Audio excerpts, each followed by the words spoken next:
So I ran out of time on my first video, so I was blabbing away. I'll make you part two. So what? You get some good information. Where else can you find some quality information than here on YouTube? So back to where we left off. Strained it out. It's ready to be poured into the specially marked milk carton.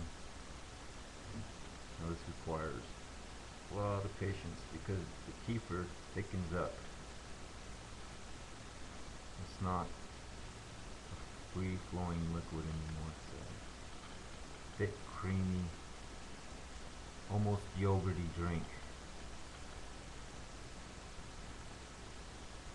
Let's get this poured in here.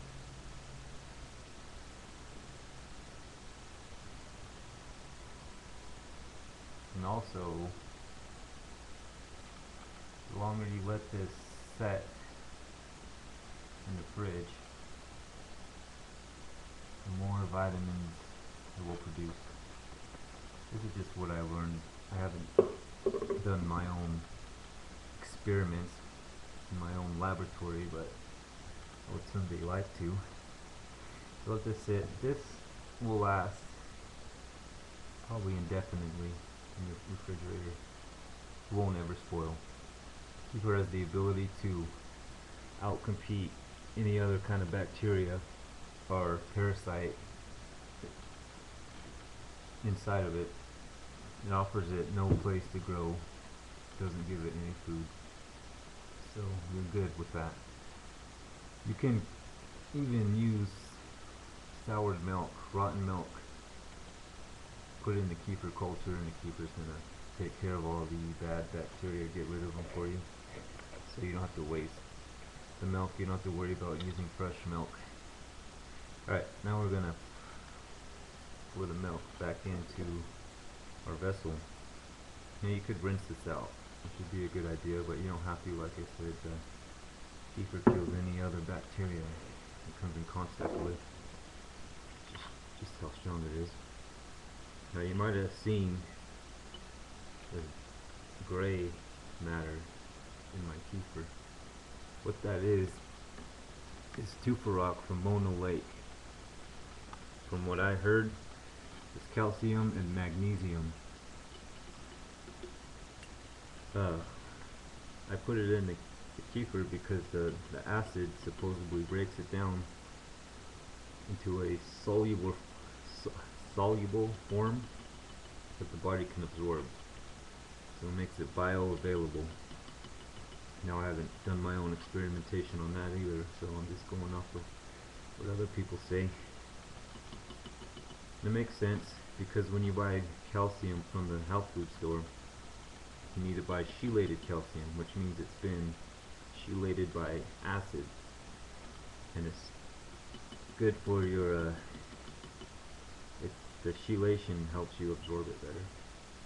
So here's another piece of Tufa Rock from Mono Lake.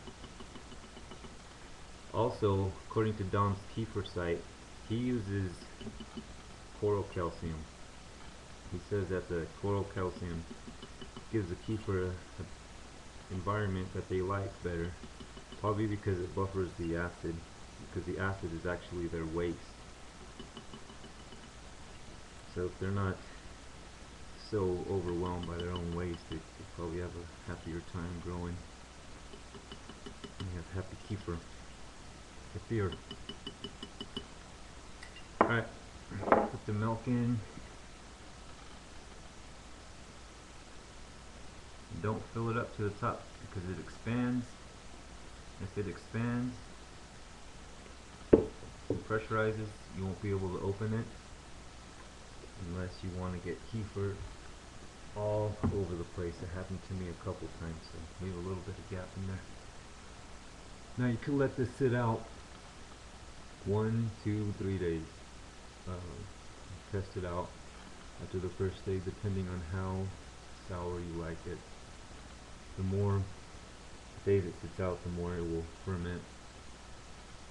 So don't worry about it going bad. Leave it at room temperature. The optimal temperature will be between 70 and about 77 degrees Fahrenheit. If you go above that, it's going to taste kind of funky. So, I don't know what else to tell you about this. I'll probably think of something in the future.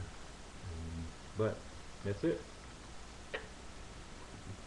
Enjoy it.